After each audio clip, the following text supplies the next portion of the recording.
made your point. You have made your point. Now, Asauddin Owaisi, please. शुक्रिया chairman साहब, आपने मुझे बोलने का मौका दिया।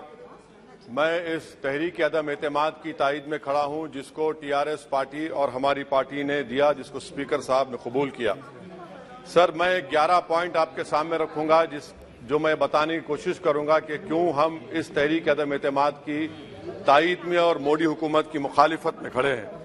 सर, हालिया दिनों में हमारे मुल्क में ट्रेन में एक वर्दीपोश दहशतगर्द ने अपने सीनियर मीना साहब का कत्ल करने के बाद ट्रेन के कंपार्टमेंट में जाकर नाम पूछकर, चेहरे पर दाढ़ी देखकर, कपड़े देखकर उनको कत्ल कर दिया और उसके बाद उसने कहा कि इस देश में रहना है तो मोदी को वोट देना पड़ेगा। मैं हुकूमत से जानना चाहूंगा कि क्या ये अक्सरियती तबके की एक्सट्रीमिज्म और रेडिकलाइजेशन की बेहतरीन मिसाल नहीं है, और अगर है तो फिर हुकूमत इस पर क्या करेगी। सर, हमारे आइन में, संविधान में लिबर्टी ऑफ कॉन्शियस को लिखा गया तमहीद में, यानी जमीर की आजादी का जिक्र किया गया है। मैं हुकूमत से और खास तौर से वजीर आजम से जानना चाहता हूं कि कहां गया इस हुकूमत का जमीर, कॉन्शियस जिसको अंग्रेजी में कहते हैं, जब नूह में 750 इमारतों को बगैर ड्यू प्रोसेस फॉलो किए उनके इमारतों को मुनज़्ज़म कर दिया गया, और इसलिए कि वो मुसलमान थे, पूरे के पूरे इलीगल थे। इसीलिए पंजाब की हाईकोर्ट, हरियाणा की हाईकोर्ट ने कहा कि ये एथनिक क्लेंसिंग है। इसकी एक बेहतरीन मिसाल है उस हुकूमत की। तीसरी है कि इस मुल्क में एक नफरत का माहौल, बल्कि एक आतिश को पैदा कर दिया गया, मुसलमानों के खिलाफ नफरत का माहौल। ये 9 साल का इनका ये कारनामा है। तीसरा सर, मणिपुर के ताल्लुक से कल बड़ा लंबा जवाब वजीर दाखिला ने दिया। सर, आसाम राइफल के ऊपर केस बुक हो जाता है, एफआईआर हो जाता है। क्या हो रहा है वहां पर? कहां गया आपका कॉन्शियस, कहां गया आपका जमीर, जब वहां की महिलाओं की अस्मत रेजी की जा रही है? और आप मुख्यमंत्री को नहीं हटाना चाहते इसलिए क्योंकि वो कोऑपरेट कर रहा है। सर, मैं हरियाणा और मणिपुर के वजीर आला के लिए, किसी शायर ने अच्छा कहा था कि कुर्सी है तुम्हारा ये जनाजा तो नहीं, कुछ कर नहीं सकते तो उतर क्यों नहीं जाते।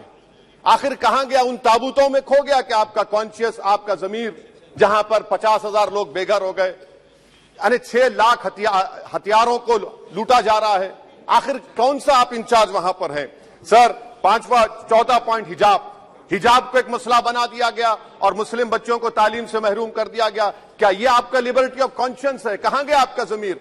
सर, अभी आपने फाइनेंस मिनिस्टर साहबा ने कहा, यहां पर डीएमके के मोहतरमा कनीमोजी ने महाभारत के द्रौपदी का जिक्र किया।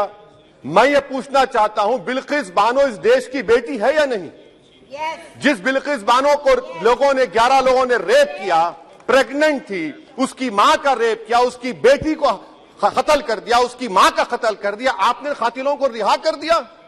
ये आपका कॉन्शियस है? ये आपका कॉन्शियस है? आप तो मेजोरिटेरियन पॉलिटिक्स को फरोग दे रहे हैं। सर, चौथा, आज चाइना के ऊपर कोई नहीं बोलते हैं। प्रधानमंत्री मोदी ने उस वक्त 2013 में, जब प्रधानमंत्री नहीं थे, कहा था कि समस्या बॉर्डर पर नहीं, दिल्ली में है।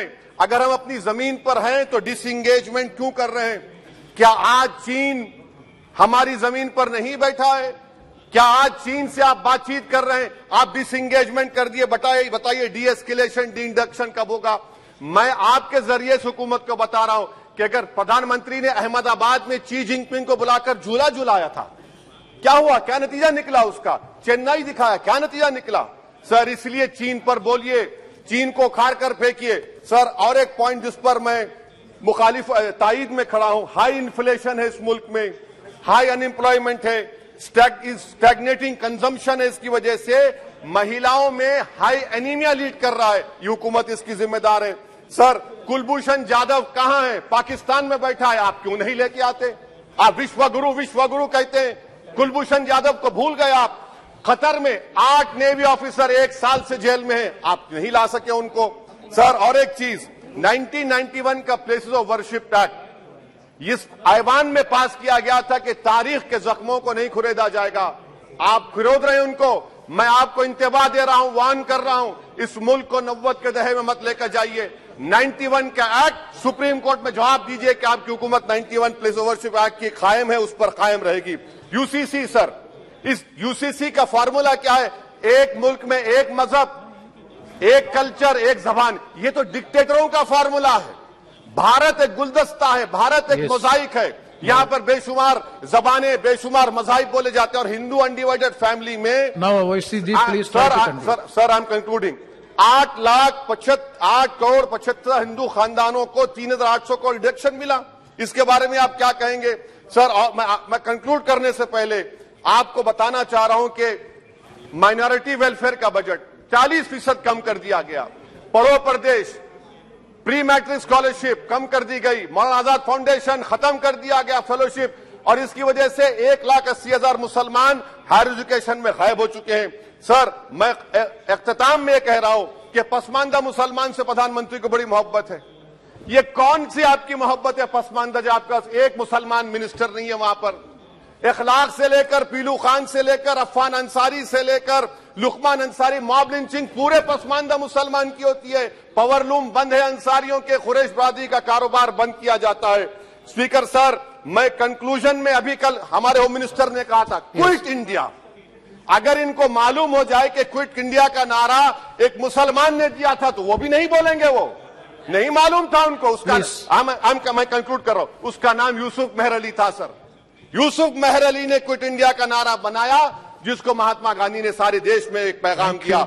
मैं कंक्लूड कर रहा हूं सर, इस देश में अगर आज क्विट इंडिया करना है तो कहना पड़ेगा चाइना क्विट इंडिया। जो गौ रक्षक है जिसका नाम मोनू है, वो आपके लिए मोनू डार्लिंग बन गया है, उसको कहिए क्विट इंडिया। सर, जो लोग तुष्टीकरण की राजनीति आप कर रहे हैं, आप हिंदू अक्सरियती लोगों में हथियार बांट रहे हैं, ये आप देश के लिए खतरा पैदा कर रहे हैं। Sir, I am concluding. इसीलिए हम आपसे अपील कर रहे हैं कि हुकूमत से कह रहे हैं कि आप जो सियासत कर रहे हैं इससे नुकसान देश को होगा। प्रधानमंत्री जब खड़े होकर जवाब देंगे, हम उनसे पूछना चाह रहे हैं, पॉइंटेड क्वेश्चन है, क्या देश बड़ा है या हिंदुत्व गोलवालकर की आइडियोलॉजी बड़ी है? मैं इस तहरीक अदम एतमाद की तायद में खड़ा हूं और हुकूमत की मुखालिफत में। सर, एक आधा मिनट सर, दो लोग, दो महाज है इस मुल्क में, एक चौकीदार है, एक दुकानदार है। एक चौकीदार है, एक दुकानदार है। जब जुल्म हम पे होता कोई मुंह नहीं खोलते। यूएपीए का कानून अमित शाह ने लाया, इन दुकानदारों ने तायद की।